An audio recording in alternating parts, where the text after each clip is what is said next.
বন্ধুরা, good morning, welcome back to my channel. আমি তোমাদের বন্ধু চন্দ্রিমা এসে গেছে একটা নতুন দিন নিয়ে, নতুন ব্লগ নিয়ে, নতুন ভিডিও নিয়ে। তাই সেটা খুলে হাসিটা দেখিয়ে দাও কেমন হাসছে। আর বুবলাইকে তো এখন একদিন ছাড়া ছাড়া স্নান করছি, তো আজকে স্নান করিয়েছি। এই যে দেখতে পাচ্ছ, অনেকদিন পর বুবলাইকে একটু শ্যাম্পু করিয়ে দিলাম। বাইরে স্নান করেনি, এখানে হাওয়া দিচ্ছে যেহেতু, বাথরুমের মধ্যে নিয়ে গিয়ে একদম বাথরুম তো একদম বদ্ধই, তো সেখানে স্নান করিয়ে দিলাম। তো যাই হোক, আর স্নান করানোর অন্যতম একটা কারণ হচ্ছে, শ্যাম্পু করানোর অন্যতম কারণ হচ্ছে বুবলাই বোধ হয় বলছি বুবাই, মানে বুবলাইয়ের বাবা কিন্তু বুবাই, প্রতিদেবের নিকনেম বুবাই, ঠিক আছে। তো যাই হোক, যেটা বলছি সেটা হচ্ছে পরবর্তী 10-15 দিন বোধহয় বুবলাই আবার শ্যাম্পু করবে না। তার কারণ হচ্ছে আমরা কলকাতা যাচ্ছি, নতুন জলে গিয়ে বুবলাইকে সাবান শ্যাম্পু মাখাবো না। এইবার কলকাতা যাচ্ছে, এটা হঠাৎ ঠিক হয়েছে। এখানে একটু মানে গরমকালে আমি যখন এসেছি তখন কোনো সমস্যা হচ্ছিল না, ঠিক আছে। সমস্যা বলতে যেটা বলছি, সকালবেলা উঠে জামা কাপড় ধোয়া বলো বা বাসন টাসন ধোয়া বলো, কোনো কিছুতেই কোনো অসুবিধা হচ্ছিল না। বা সকালবেলা তখন কোথায় বেরোনোর আগে ঠান্ডা জলে স্নান করছিলাম, হচ্ছিল না। কিন্তু সমস্যা যেটা, এমনি শীতকালটা আমার একটু ভোগায়, তোমাদেরকে বলেছি। এবার সমস্যাটা এখন শুরু হয়েছে এই ঠান্ডাটা পড়ার পর থেকে। আমার রাতে কাচতে হচ্ছে, বা রাতে কাচার ফলে কী হচ্ছে আমি জানি না, এটা ঠিক কিনা যে রাত্রে জামা কাপড় কাচতে বাচ্চা ঠান্ডা লাগবে, ওগুলো আমাকে কেটে নিতে হচ্ছে। কেননা প্রতিদেবকে তো অফিসে 10টার মধ্যে ঢুকতে হবে। তো ওই কাচতে গিয়ে ওর ঠান্ডা লাগাটাও কমছে না, উপরন্ত ওই রাত্রিবেলা ঠান্ডা জলে কেচে আমারও ঠান্ডা লেগে যাচ্ছে। এবার এটা নিয়ে প্রতিদেব বেশ কিছুদিন ধরে খুব টেনশনে ছিল, কী করবে না করবে। তো প্রথম থেকেই বলছিল তুমি ওখানে যাও, মানে মানিকপুর বাপের বাড়িতে গিয়ে থাকো কয়েকদিন, ঠিক আছে। এবার কথা হচ্ছে যে আমি ওখানে থাকলে একটু নিশ্চিন্তে থাকি, কারণ ওখানে মা রয়েছে, বোন রয়েছে। আর নিশ্চিন্তে যে থাকে, মানে ইভেন আমার প্রেগনেন্সির সময়ও, মানে আমি যেদিন জেনেছি তার 5 দিনের মাথায় আমাকে ওখানে পাঠিয়ে দিয়েছিল যে ওখানে থাকো, তুমি নিশ্চিন্তে থাকবে। আর ও এখানে আমাকে বারবার সেটাই বলছিল যে দেখো, তোমার যে তুমি একা হলে, তোমার শরীর খারাপ হলে আমি তোমাকে করে দিয়ে যেতে পারতাম, কিন্তু এখন তো তুমি শুয়ে থাকতে পারবে না, তোমাকে তো উঠতেই হবে বুবলাইয়ের জন্য। সুতরাং তুমি ওখানে চলে যাও, গিয়ে কদিন থাকো। আর ওখানে গেলে তুমি ডোমজুরটাতেও যাতায়াত করবে, ডোমজুরের বাড়িটাও ঠিক থাকবে। এবার আমার মনটা কিছুতেই সাজিচ্ছিল না যে ওকে এখানে একা রেখে যাবো। এইবার বিষয়টা কী হয়েছে, ওদের অফিসে এই লাস্ট 3টে মাস, মানে ফিনান্সিয়াল ইয়ারের যে শেষ 3-4টে মাস, ডিসেম্বর, জানুয়ারি, ফেব্রুয়ারি, মার্চ, একটু চাপ থাকে, ঠিক আছে। মানে একটু এদিক ওদিক পাঠাচ্ছে। সেদিন তোমরা দেখলে রাজনান্দগাঁও পাঠিয়েছিল, তার আগে দূর বলে একটা জায়গা আছে সেখানে পাঠিয়েছিল। এবার এটা আরেকটু দূরেও পাঠাতে পারে, যেখানে ওকে নাইট স্টেও করতে হতে পারে, কারণ উড়িষ্যার দিকেও পাঠায় অনেক সময়। এইবার কথা হচ্ছে, ওর গত পরশু দিন ওকে জানিয়েছে যে ওকে কলকাতায় একটা মিটিং অ্যাটেন্ড করতে যেতে হবে, ঠিক আছে। ও বলছে এটা কলকাতা হলো তাই, কলকাতা না হয় এটা যদি মানে উড়িষ্যা হতো, তাহলে এই ঠান্ডায় বুবলাইকে নিয়ে তোমাকে নিয়ে যেতাম কী করে। গরমকাল হলে মানে ঠিকই করা আছে যে ওকে যদি কোথাও পাঠায় সেই লোকেশনে, তো ও তো অফিস একদম সুব্যবস্থা করেই পাঠায়, তো আমি আর বুবলাই ওর সঙ্গে যাব। তো এবার এই ক্ষেত্রটাই কী হবে, তো দিয়ে তখন তো ঠিক, কিন্তু এই ঠান্ডায় তো নিয়ে যাওয়া সম্ভব না। তাই ও ডিসাইড করলো তো যে দেখো, কলকাতাতেই যখন পাঠাচ্ছে তাহলে তোমরা চলো আমার সাথে, তুমি গিয়ে ওখানে কদিন থেকে মানে এই শীতটা জাস্ট একটু কাটিয়ে আবার চলে আসবে। বুবলাই ঘুমিয়ে পড়লো, দেখো শীতটা জাস্ট কাটিয়ে চলে আসবে। আমিও আর অরাজি হলাম না, তাহলে ও নিশ্চিন্তে নির্বিঘ্নে এখানে কাজটা করতে পারবে। ও বললো যে বাড়িতে থাকলে কোনো তো টেনশনও হয়, কারণ অফিস থেকেও ফিরতে এখন লেট হচ্ছে। এই 4টে মাস একটু চাপের যায়, আমি জানি কলকাতাতে থাকতেও চাপের যেত, এখানে এসছে প্রমোশন দিয়েছে, তো এই পোস্টে আরও একটু চাপ থাকবে, এটা খুব স্বাভাবিক। তো সেই জন্যই আর ওর কথা অরাজি হলাম না। ঠিক আছে তাহলে তাই হোক, চলো, আর করে লাভ নেই। তো ইভেন বলছে তুমি চিন্তা করো না, এর মধ্যে আবারও কলকাতায় পাঠাতে পারে, ঠিক আছে। ও যাবে 2 দিন বোধহয় অফিস যেতে হবে। ওখানে সব ওদের সিনিয়র স্যারেরা এসছেন, মুম্বাই থেকে, দিল্লি থেকে সব ওনারা এসছেন, তো ওকেও এখান থেকে যেতে হবে। ও থেকে ওই মিটিংগুলো অ্যাটেন্ড করে 2-3 দিন আছে, আর 2-একটা কাজ আছে বাড়িতেও, ডোমজুর বাড়িতেও, এতেও দিয়ে সেরে চলে আসবে। আমরা এখান থেকে সোজা গিয়ে উঠবো মানিকপুর, মানে বাপের বাড়ি। তার কারণ হচ্ছে ডোমজুর আমাদের পাইপ লাইনটা ভেঙে দিয়ে গেছে হনুমান, ওখানে জল পাবো না আমরা গেলে, গিয়ে সেগুলো ঠিক করতে হবে। আর এটা সবচেয়ে বড় কথা, সেটা হচ্ছে প্রতিদিন মানিকপুরে সারপ্রাইজ দিচ্ছে। আমরা Domjur to Manikpur surprise visit করেছি, সেটা তোমরা জানো। ওইটুকু রাস্তাতে 14বার ফোন করছে, বোন ফোন করছে, আমরা মানে সে লুকিয়ে রাখতে পারছি না ব্যাপার।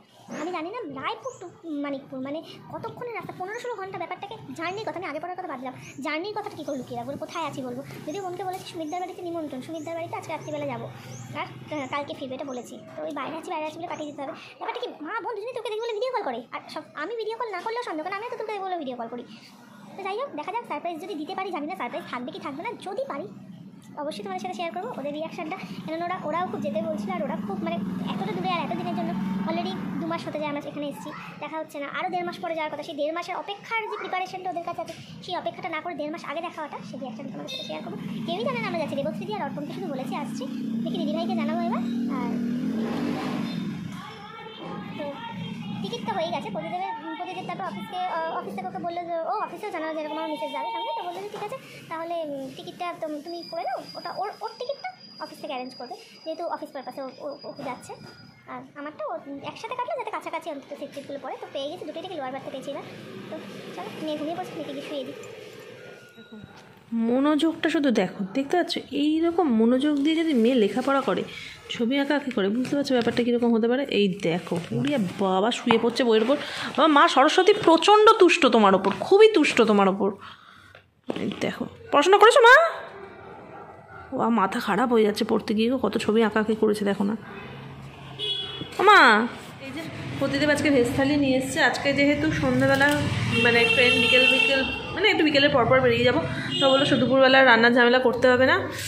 তো এই যে আমার বুবলাই, আর এই যে আজকে তো আমাদের ভেজ, তো খেয়ে নেওয়া যাক। এই যে সুমিতদা এসছে, আর সুমিতদা এলেই তো বুবলাই সুমিতদার সাথে একটু ঘুরতে যাবেই।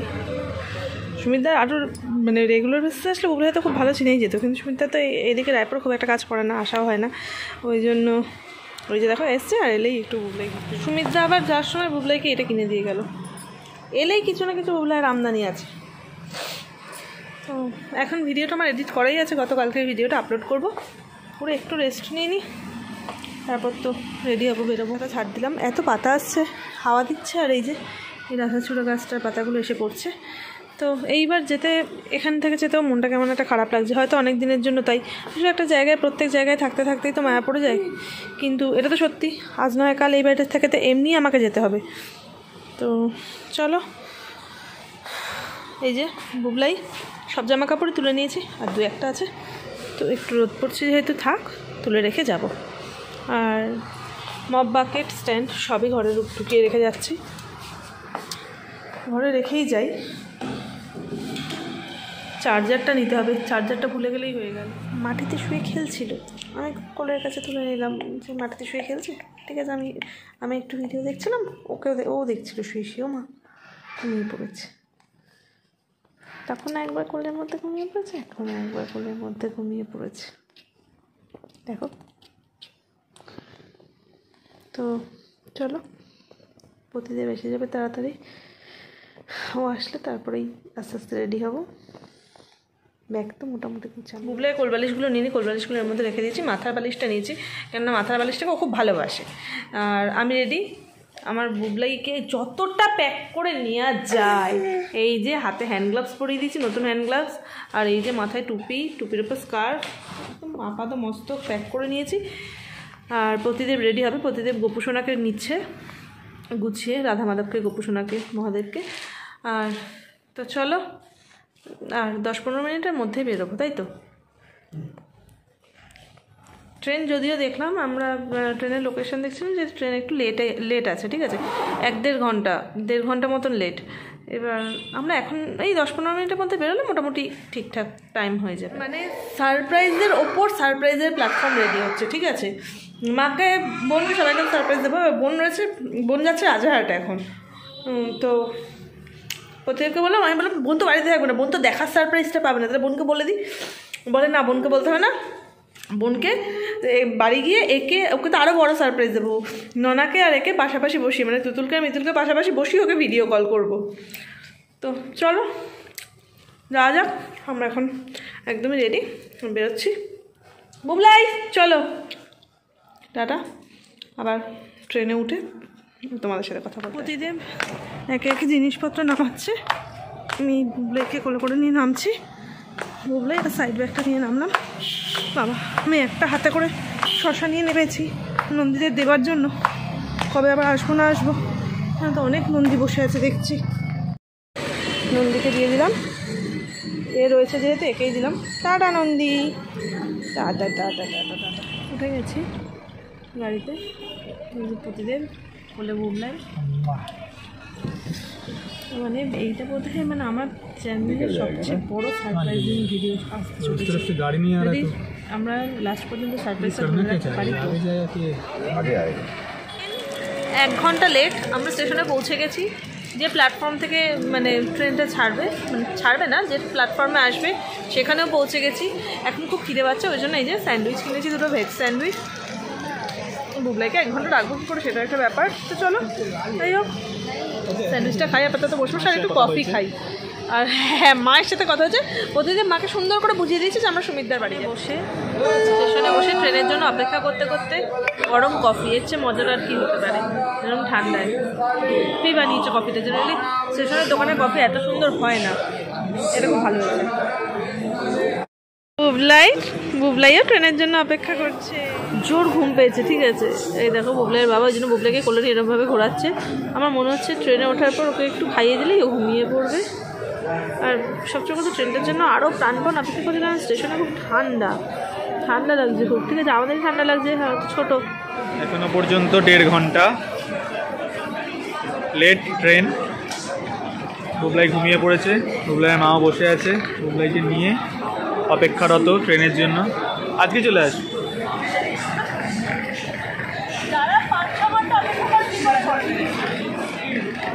বুবলাইও মাঝখানে একটুখানি বিরক্ত হয়েছিল, বাট ঘুমটা পেয়েছিল বলে মনে হয় ঘুমিয়ে গেছে। এখন ঠিক আছে, পুরো মুড়ি সুড়ি দিয়ে নিয়েছে, ঠান্ডা লাগার কোনো চান্স নেই। খাবারগুলো খাইয়ে দিলাম আর বুবলাইকে বাবাই তুলে দিয়েছে, আপার পাত্রে তুলে বলছে চুপ করে এখানে বসে থাকবে। কে কার কথা শুনে করছে, দেখো ওই দেখো এটা নাকি চুপ করে বসা। তো বুবলাই আজকে এই ড্রেসটা পরে যাচ্ছে, ওর মামের দেয়া। দেখতে পাচ্ছ যে কটসুলের ইনারটা রয়েছে, ওটাও মামের দেয়া, আর ওপরে যে যা ফ্রকটা ওটাও মামের দেয়া। দেখো কাণ্ড দেখো। এখন আমরা ডিনার করব, আর ডিনারের জন্য আমরা স্যান্ডউইচ, তারপর এখানে চটপটি পাওয়া যায় ইয়ের মধ্যে, এটাকে কি বলে গো, পরোটা কি ঠেপলা পাওয়া যায়, সেই সব কিনে নিয়েছি। আমি বললাম যে অনেক রকম জিনিসপত্র কিনে নিই, সব ওই টুকটা খেতে পেট ভরে যাবে। তো এখন সেটাই করছি, চলো ডিনার করে নেওয়া যায়। 10টা বাজে। তারপর করতে আমাকে আমার যে সিটটা সেখানে বিছানা করেই দিয়েছে। ট্রেনটা 1.5 ঘন্টা লেট এলো, তাই তো? এখনো পর্যন্ত ট্রেন 1.5 ঘন্টা লেট। কখন নামাবে আমরা জানি না, ওঠার পর তো দেখতে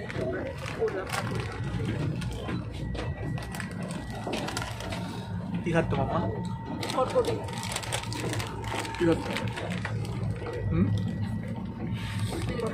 কি গো, তোমাকে দিচ্ছ না কেন? হ্যাঁ, তোমার পাশে বসে বসে খাচ্ছে। আমার বডিদের এই যে ওকে কি কিনে দিল দেখো, চিপস। আমি এরকম চিপস খেতে খুব ভালোবাসি, শুধু নুন থাকবে, অন্য কিছু থাকবে না, ঝালটাল থাকবে না, সসের টমেটোর ফ্লেভার থাকবে না, সেই সব। আর আমার বুক লাগে দেখো কী করে যাচ্ছে পাশাপাশি। মর্নিং, আজকে আবার সকালটা ট্রেনে হয়েছে। এই যে 2 কাপ চা নেওয়া হয়েছে, প্রতিদিনের একটু খাওয়া হয়ে গেছে। চলো, ট্রেন এখনো ওরকম লেটেই চলছে। এই দেখো আরেকজনকে দেখো ঘুমায় না, যা ভুগিয়েছে না এ কালকে সারা রাত। দেখো এটা বুবলাই বন্ধু, এই যে এটা পাইয়ের একটু স্কিন মানে মুখটুকগুলো পরিষ্কার করে দেবো বলে এই যে ওয়াইপস বার করেছি। ধূপ ধাপ পড়ছে, কালকে ট্রেনে উঠে একবার পড়লো দেখলে আবার এক্ষুনি পড়লো, হাসছি। আর্নিকা খাইয়ে দিয়েছি, আর্নিকাটা আমি সামনে নিয়েছি একদম। ঠিক আছে, সে এতগুলো ব্যাগের মধ্যে আর্নিকা কেন যে কোনো ওষুধপত্র একদমই সামনে নিয়েছি। ওই দেখো মানে বউ চোখ খুলেছে মানে ট্রেনে এবার খেয়ে যাবে শুধু, এবার ঘুগনি নিয়েছে। ঠিক আছে, চা হয়েছে, এবার ঘুগনি নিয়েছে। একবার সব খাবো, তারপর সেগুলোকে সব বিনের মধ্যে ফেলে আসবো গিয়ে। এই তুই কি খাচ্ছিস বসে বসে আঙুল দিয়ে চেটে? ওই দেখো বুবলাইকে ঘুম পাড়িয়ে দেওয়া হয়েছে, পুরো চারদিকে গার্ড দিয়ে শুয়ে দেওয়া হয়েছে এখানে। আর আমরা এখন বসে আছি, ট্রেনটা দাঁড়িয়ে আছে, আর ট্রেনটা 4 ঘন্টা লেট। নিয়ে নিয়েছি ব্রেকফাস্ট, পুরি সবজি আর ম্যাঙ্গো পিকেল। জানি না কেমন খেতে হবে। আবার আমরা একটু চা খাচ্ছি, এটা আমাদের সেকেন্ড রাউন্ডের চা। ব্রেকফাস্টের পরে চা খেতে ভালোই লাগে। এই যে চলেছি ট্রেনে করে, যে ট্রেনে যেতে ভালোই লাগছে, খারাপ তো লাগছে না, মানে খুবই ভালো লাগে আমার ট্রেন চড়তে। আর অনেক দিন পর যেহেতু চড়ছি আরোই ভালো লাগছে। কিন্তু মানে এই 4 ঘন্টা লেট বুবলাইকে নিয়ে, এটাই আর কি একটু চাপের। কত রকমভাবে মেয়েকে বউকে কমফোর্ট দেওয়া যায়, আমার প্রতিদেবের থেকে শিখতে হবে। মেয়েকে কিরম বসিয়েছে দেখো, মেয়েও তেমনি হেলান দিয়ে বসে আছে, দেখো না। এই যে এই সেই মানুষটা। ট্রেনেও ছুটি নেই, এই যে এখন প্রতিদেব বসেছে কাজ নিয়ে, ল্যাপটপ নিয়ে। এখানটা এই টেবিলটা একটু পরিষ্কার করে দিলাম, তার উপরেই এই যে বুঝতে পারছো ছুটি নেই। এইবার কিনে নিয়েছি 1 প্যাকেট গ্রিন মটর আর 1 প্যাকেট ঝুড়ি ভাজা। এটা খেতে আমি ভীষণ ভালোবাসি। আর এই যে প্রতিদিনের এখানে কাজ টু বি কন্টিনিউড হচ্ছে।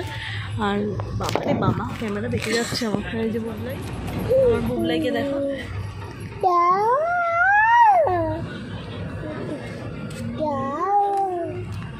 মাম্মা মাম্মা কি করছো? Tata tata. কেমন লাগছে তোমার? খুবই ভালো লাগছে ট্রেনে চড়তে, কিন্তু বাচ্চাকে নিয়ে এতক্ষণ লেট হলে একটু 4টে বাজবে, 4টে। আর কোনো সারপ্রাইজ থাকবে না। 11টা 12টা পর্যন্ত ফোন না ধরে নেটওয়ার্ক নেই বলে কাটানো যায়, 4টে পর্যন্ত কিভাবে কাটাবো? বললে তো বেশ খুশি লাগছে বললে। হ্যাঁ মাম্মা এই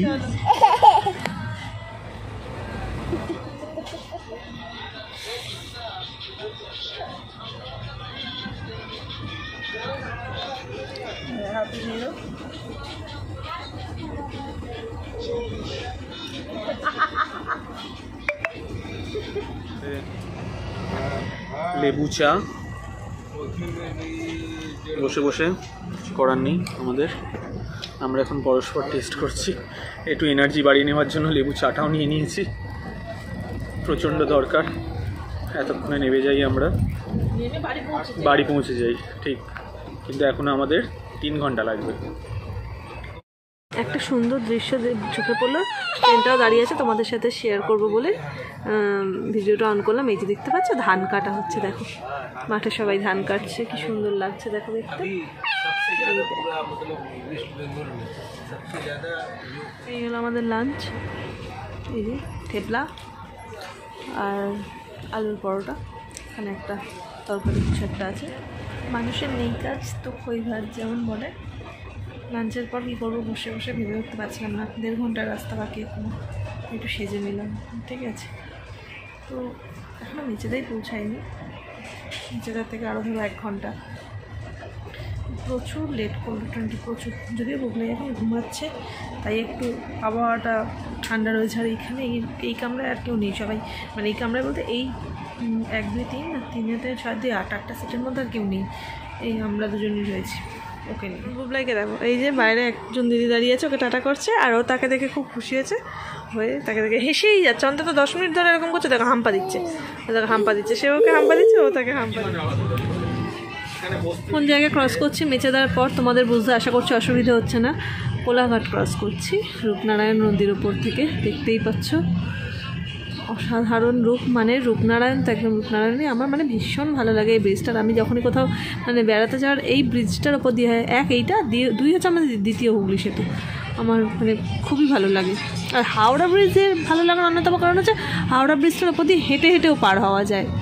তো এখন আপাতত এই যে কোলাঘাট ক্রস করছি ট্রেনে। হয়তো এটাই আমি ট্রেন থেকে এটাই লাস্ট ভিডিও তোমাদের সাথে শেয়ার করছি, এরপর আবার নেমে আমি তোমাদের সাথে কথা বলবো।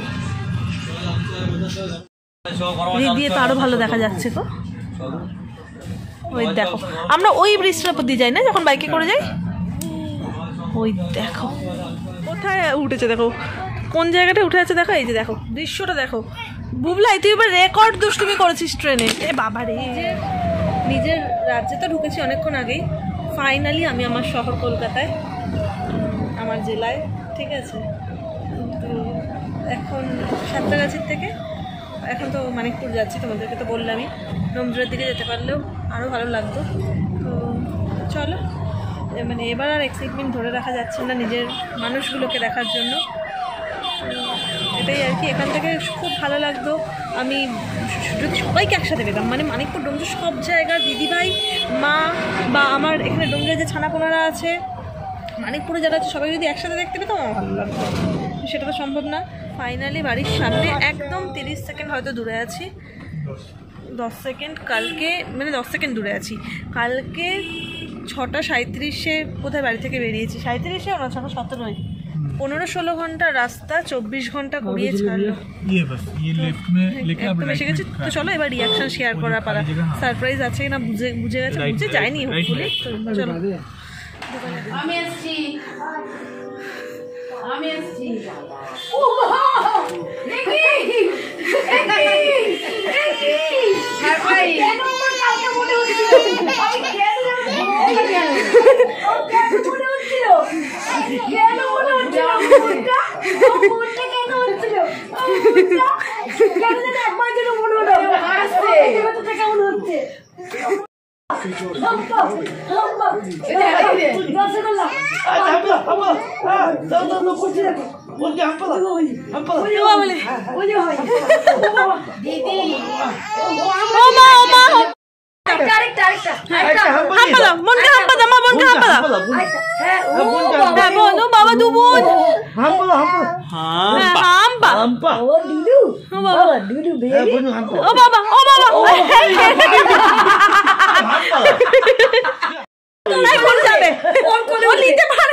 ভগবান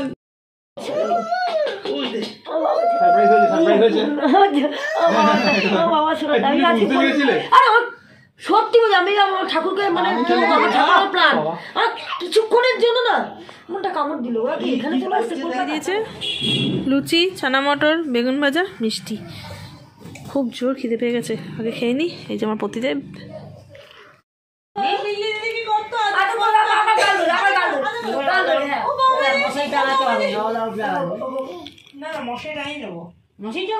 কেমন গাল দুটো ধরে আদর করছি ওই যে এই বাবারে দেখো দেখো দুই বোনকে দেখো শুধু রাত বাজে 11:15 এদেরকে দেখে মনে হচ্ছে রাত 11:15 বাজে এবং 24 ঘন্টা জার্নি করে এসেছে এই যে ওই যে বাবা কি হাসির কথা বলেছি গো 24 ঘন্টা জার্নি করে ওর বোন এসেছে দেখো শুধু পতিদেবের আজকে ভেজ তাই মা বানিয়ে দিয়েছে রুটি আর আলু ভাজা আর আমি সবাই যে যা খাচ্ছে সবার থেকে একটু একটু নিয়ে বিরিয়ানি রুটি তড়কা আলু ভাজা সব মিলিয়ে আমার প্লেট সাজানো দেখো অবস্থা হাতে এসে যন্ত্রণা করছে মাকে দিয়ে আঙুল টানাতে হচ্ছে তো আজকে ভিডিওটা এখানেই শেষ করছি রাত 12:25 এই যে আমার ছানা পোনাগুলোকে দেখছো তো এই যে এই একজন কোনো ঘুমের কোনো সিনই নেই লাগেজ বইতে বইতে অবস্থা খারাপ হয়ে গেছে আজকে প্রতিদেবের হাতে তো মানে ওই বড় ট্রলিটা তারপর পিঠে অফিসের ল্যাপটপ সমেত ব্যাগ বুকের মধ্যে বুবলাই মানে কী যে অবস্থা আর অত বড় স্টেশন সাঁতরাগাছি স্টেশনে একটা এসকেলেটার নেই একটা লিফট নেই রায়পুর স্টেশনে যেমন এসকেলেটারও ছিল লিফটও ছিল কোনো অসুবিধা হয়নি জিনিসগুলো নিতে তো যাই হোক চলো আজকে ভিডিওটা এখানেই শেষ করছি পরবর্তী ভিডিও আসা পর্যন্ত তোমার সবাই ভালো থেকো সুস্থ থেকো হাসতে থেকো খুব তাড়াতাড়ি দেখা হচ্ছে পরের ভিডিওতে টাটা